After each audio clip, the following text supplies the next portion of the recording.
শুভ সন্ধ্যা। তোমরা সবাই কেমন আছো? আশা করি খুব ভালো আছো। অনেক দিন পর আজকে একটা ভিডিও দিব। আমি আর আমার বর সন্ধ্যাবেলায় ঘুরতে বেরিয়েছি। আজকে চতুর্থী, তো চতুর্থীতে ভাবলাম আশেপাশে একটু ঠাকুর দেখে নেই।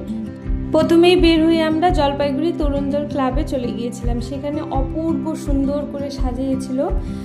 এই যে এগুলো দেখতে পাচ্ছ, এগুলো ছিল কলা গাছের ঢোঙল দিয়ে তৈরি।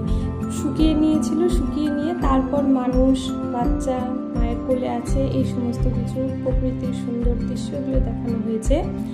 আর ছিল ফুচকা খাই যে আমরা বাটি, শালপাতার বাটিগুলো, সেই বাটিগুলো দিয়ে তৈরি করেছে। তারপর এখানে কড়ি দিয়ে সুন্দর করে সাজিয়েছিল, ভুট্টা গাছের পাতাকে শুকিয়ে নিয়ে সেগুলোকে দিয়ে সাজিয়েছিল। অপূর্ব ছিল থিমটা। মণ্ডপের বাইরেটা ছিল এরকম, সমস্ত আমাদের স্মরণীয় ব্যক্তিদের ছবি ছিল এখানে সুন্দর করে সাজিয়েছে, মনে হয় প্রজাপতি ডানা মেলে আছে। আর মণ্ডপের ভেতরটা ছিল এত সুন্দর, আলোগুলো এত সুন্দর লাগছিল, আমার খুব ভালো লেগেছে।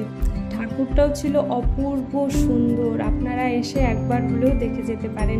জলপাইগুড়িতে যদি আসার কারো ইচ্ছা থাকে তাহলে এসে অবশ্যই তরুণদল ক্লাবের এই মণ্ডপটা অবশ্যই দেখে যাবেন। খুব সুন্দর হয়েছিল। আর ঠাকুর প্রতিমাটাও ছিল অপূর্ব সুন্দর। আমার খুব ভালো লেগেছিল।